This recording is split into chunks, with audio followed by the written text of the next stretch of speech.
I don't think we need another body to track the implementation of the Constitution. What we need actually is to hold people currently with constitutional mandate and responsibilities accountable. Because already, for example, we have independent offices. But so long as those bodies are subservient to the appointing authority, and that is the problem we have in Kenya of even realizing the fruits of the Constitution, because people feel beholden to the appointing authority. I mean, I don't know, few, if any. In fact, the only example today I can cite without fear of contradiction is actually the Auditor General, who has boldly spoken about how money is being stolen.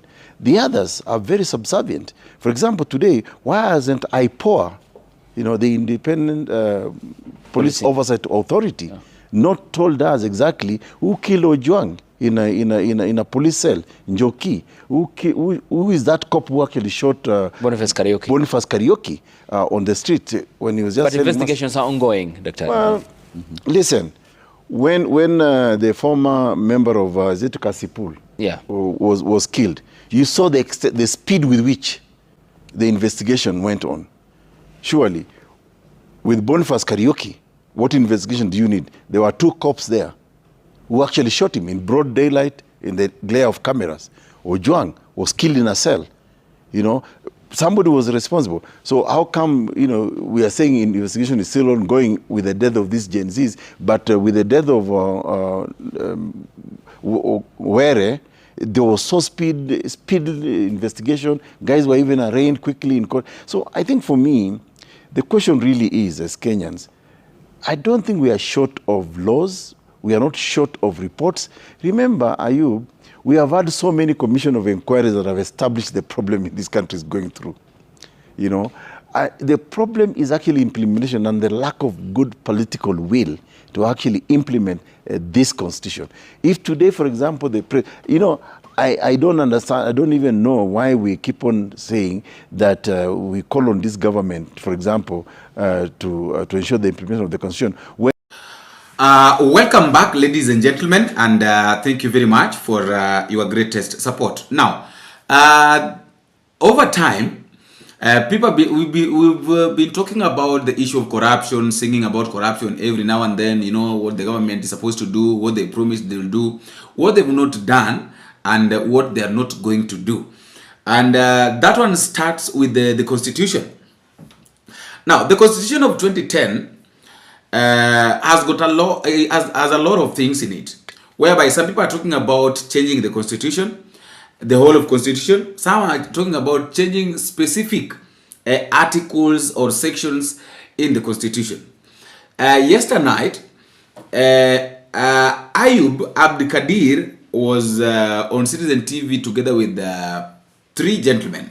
That is we had got Kivuta Kibwana. That is, and then we had got Charles Nyachae. We had got Ekuru Aukot and also Kivuta Kibwana.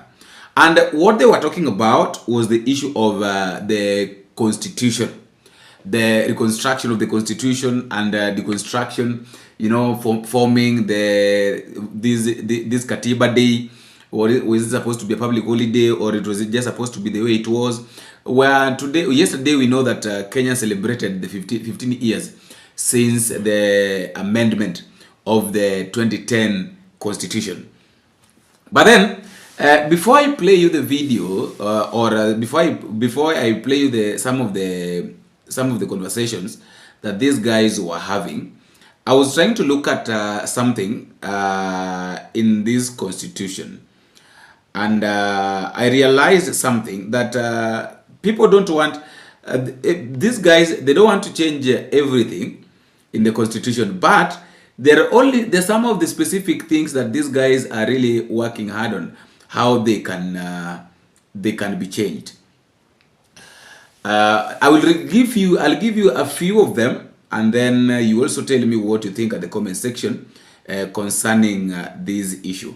Now, let me start by saying this. There's a breakdown of some of the key sections that people are saying that needs to be touched. based on the 2024-2025 proposals. Proposals. Number one, there is this entrenching the funds, that is the NG CDF, that is the NGAAF, SOF, that is what is really bringing a lot of problems, is found in chapter 12, which talks about the public finance. Chapter 12, that is article 206, which talks about consolidated funds and other public funds, which will be amended to list NGCDF or the GAF, and Senate oversight funds as constitutionally protected funds. I think that is the GAF. This will mean Parliament cannot abolish or restructure them through ordinary legislation. Why controversial? Article 206 currently recognizes only a few funds like the Consolidated Fund, Equalization Fund, enriching more risks, ballooning the constitution with the budgetary items which the critic says should remain under status.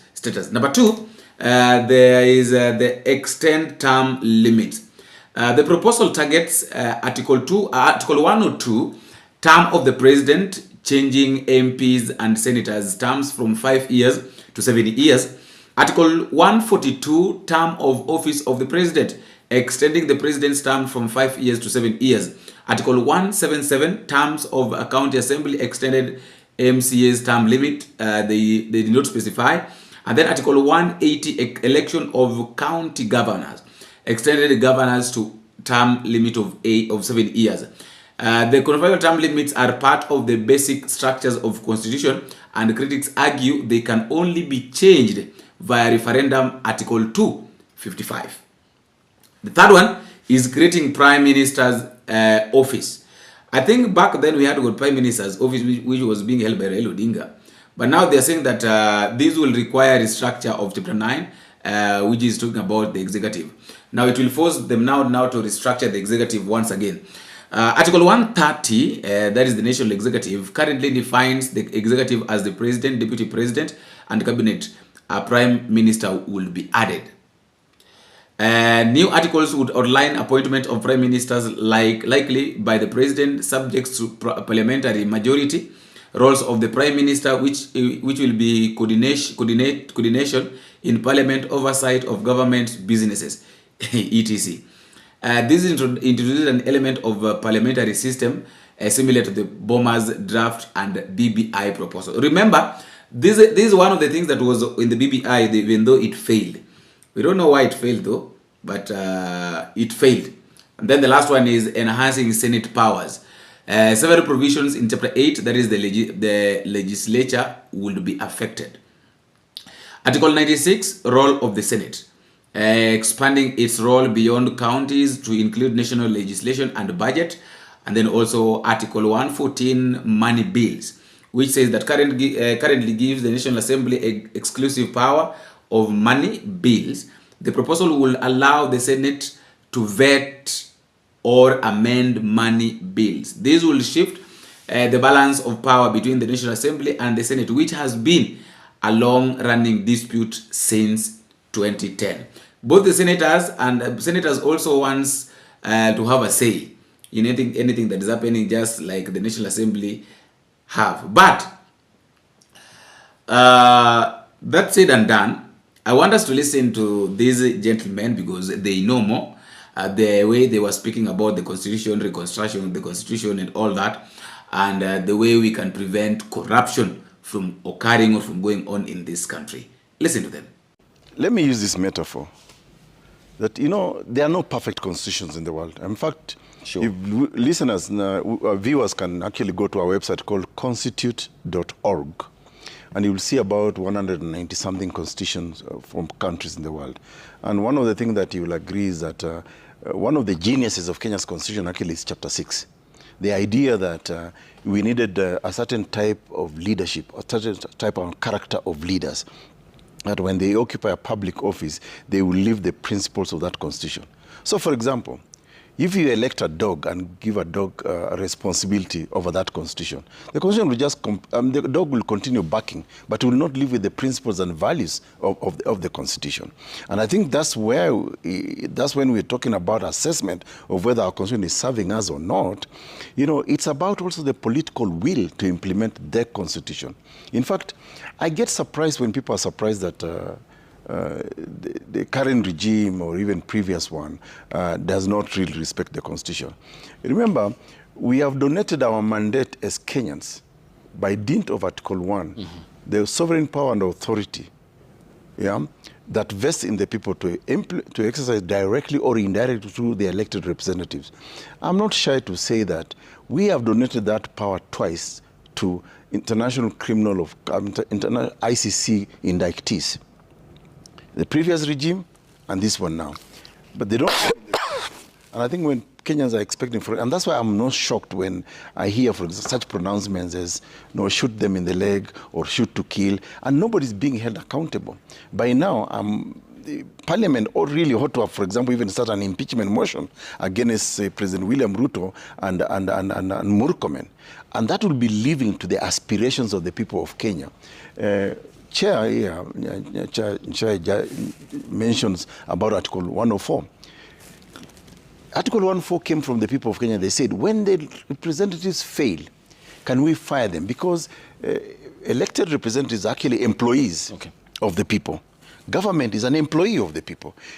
Just to use a simple example, are you if today whoever works for you, or even your domestic steals from you or does something, do you still keep them in your house? The natural consequence is you'll fire them.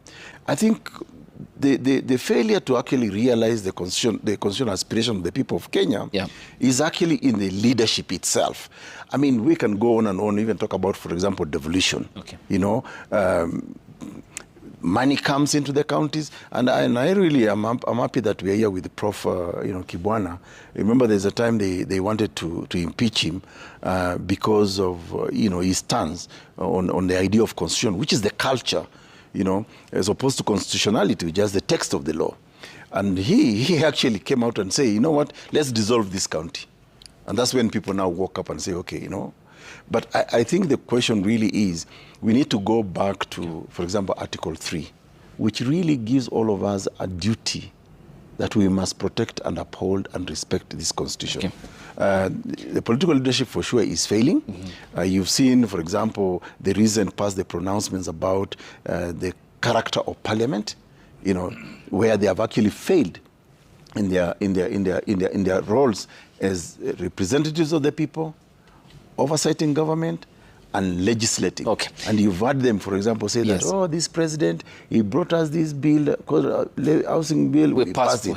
We did it for him. You did not do it for him. You did it for the people of Kenya. All right. And so that brings us to the question, it's supposed to be a day that should be lived all the time, is it? That you have to espouse the culture of constitutionalism. And what do you make of the congregation that gathered at KICC? You were at Ufungamano House. Basically, was it a case of paying lip service? Well, maybe before directly answering to that question, I just want to touch on something that Charles has said in terms of there was some genius in terms of how the Constitution was framed, so that there was a schedule which stated that you have to legislate on specific aspects of the Constitution within a time frame. Schedule 5. Schedule 5. Yes. Within, a specific time frame. The largest time frame being 5 years. 5 years, and if there was something that was not in that, now that was that was a different matter. So that is why for most of the laws, you had to make sure that they were legislated to accord to those time frames. But you see, that's the technical rendition of giving life to the Constitution, because constitutions are broad. They have broad principles most of the time. But now, when it comes to the implementation of the Constitution, as well as those facilitative laws, that is where one would say maybe 30%, in terms of implementation, because there is a tendency to implement things that must be implemented. If, for example, there must be elections, there must be a parliament, there must be a judiciary, there must be commissions. But when it comes to, the chapter on human rights, like now saying that we are going to be a human rights state, and we will, like when it said it's a very progressive constitution, like South African constitution, one of the best in the world, then really making sure that there is implementation to tally with that prestige. I think that's really the major shortfall. Yeah. And because historically, particularly the political class, our political class always had a problem with accepting that a constitution guides, how our countries run, and therefore it should be obeyed from independence, 63. When, President Kenyatta says, if there's a lot of conversation about what the constitution should be, let's just accept. And then when we have government, we will change it. And that is what happened. Which is a bad culture, is it? Which is extremely bad culture. And that's the question you asked. Yeah. The question of fidelity to the constitution, the question of, even when you have a written constitution, now what is the culture that accompanies it? What he was saying, there's the letter, there's the spirit. So that you know that these rules and the spirit of them must, guide the country. And I think it's unfortunate that we are still at the stage where, we pay lip service, where, we know that this constitution, as I said somewhere else, this constitution is very stubborn. It has, in these 15 years, people who have wanted to amend it have found it very difficult to amend it so that, like BBI, like NADCO, so that they can do their thing within it.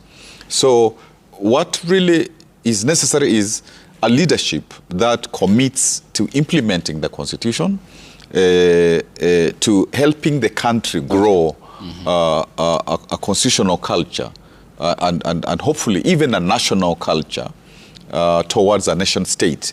And that's why Professor Aukot Ogendo kept on saying, in our continent, many of these constitutions are constitutions without constitutionalism. Okay. So that they don't restrict state power.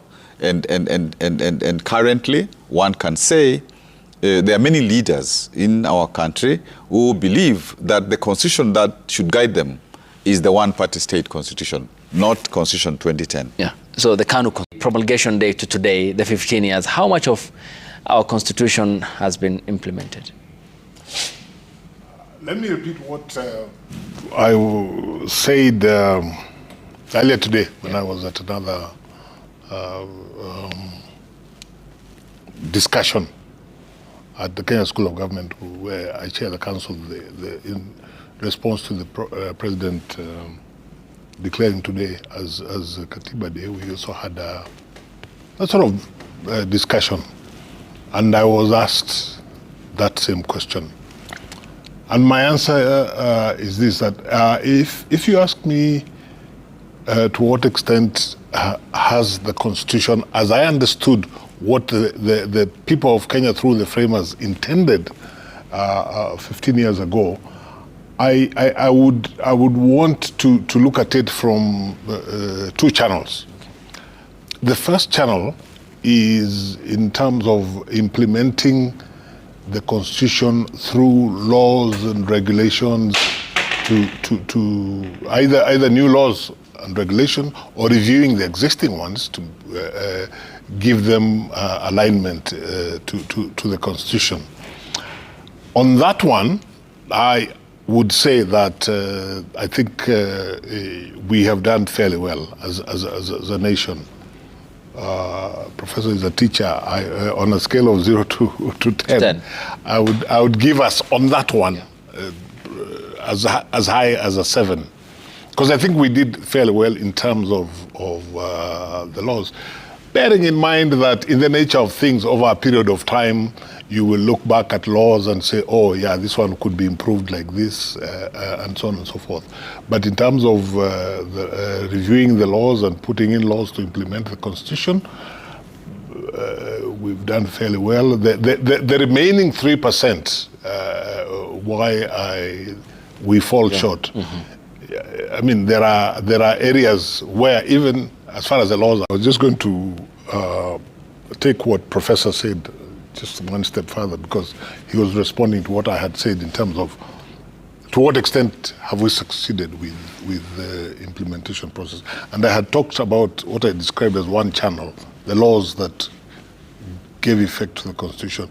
The other channel, which I think was an important part of the process of implementing the Constitution, was to inculcate that culture of constitutionalism. Sad to say, on that one, I think I was on a scale of 0 to 10, I wouldn't even give the 30% that the Prof had given. As referred to. On that one, we've done abysmally. And that has remained the situation. If you read the exit report of CIC, we said precisely that as a nation, we have failed to even kickstart the process of inculcating that culture of constitutionalism. And one of the main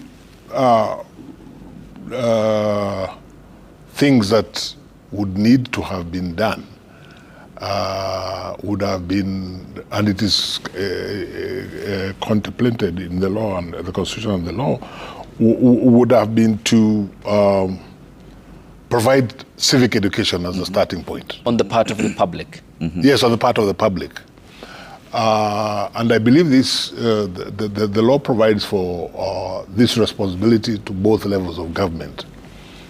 Sad to say, I don't think either level of government has really even started. I don't know, Prof, you may have, you did a lot of good things in Makueni. It's quite possible as an individual county you may have done something about that. But generally speaking, not the counties, not the national government, you don't even see a budget line for civic education. This is 15 years down the line. Is it not then a deliberate attempt in ensuring that the status quo remains and keeping the public in the dark? That could well be.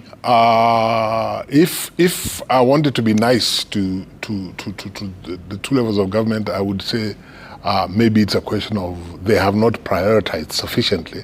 But it could well be what you're saying, that it is deliberate. And the executive, is the environment for the operation of this constitution right? To be honest, you know, like we said, I mean, that constitutions are a living text, and it requires leadership. Even the fact that you need people to be aware of their constitutional rights, their civil liberties. You know, we could easily just say today, through the Ministry of Education, let's incorporate constitution teaching in a curriculum, you know, at all levels, you know, starting from primary. You know, we used to do civics, you know, in schools. So, and civics should, that curriculum should actually accommodate constitution teaching. And just the summarize, I mean, when we were doing civic education on the Constitution before promulgation, we had actually summarized and synthesized certain key aspects of the Constitution. That can be incorporated into the education curriculum. But the truth for the matter is, and to your question, yes, the current environment, politically speaking, and we have said it, they are not interested in a citizenry that is aware of their rights.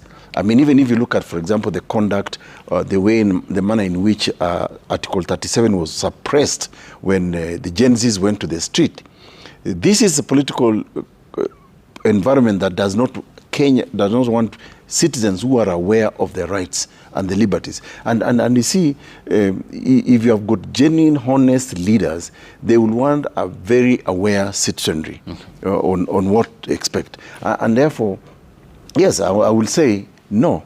The answer is no. The current political environment, parliamentarians, I mean, if you look at, for example, I mean, even just what the parliamentarians did the other day, once the president accused them of bribery, they went to parliament and started saying, oh, we did this for you, we did this for you.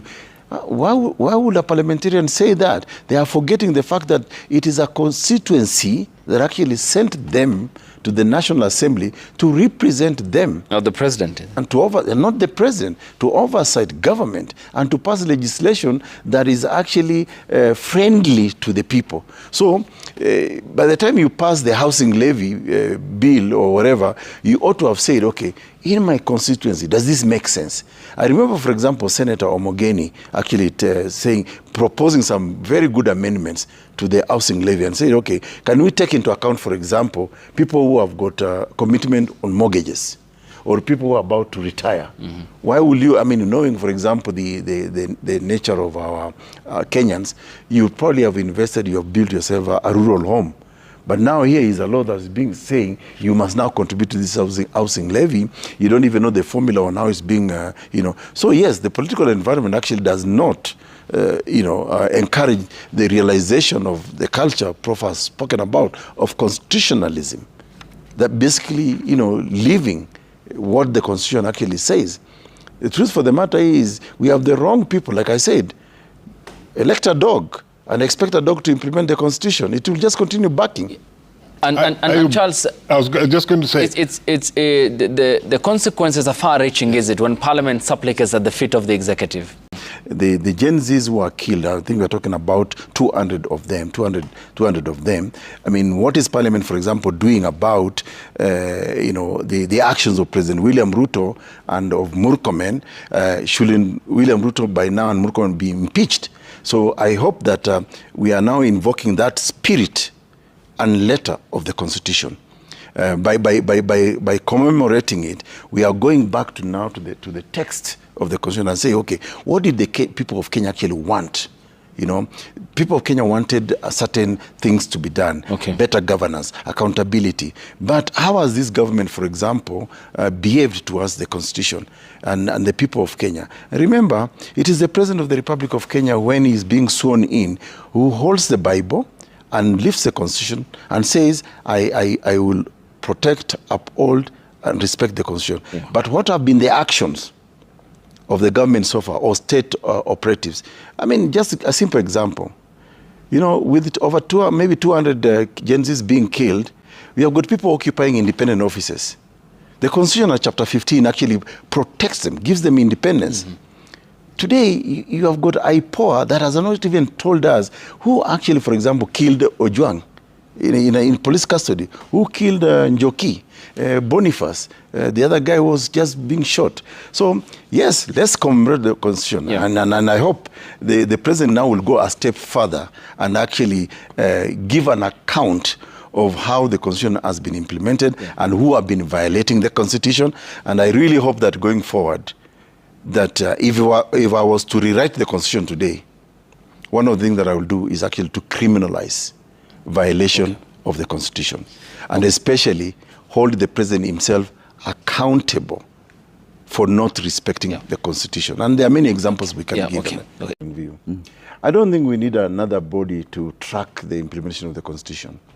What we need actually is to hold people currently with constitutional mandate and responsibilities accountable.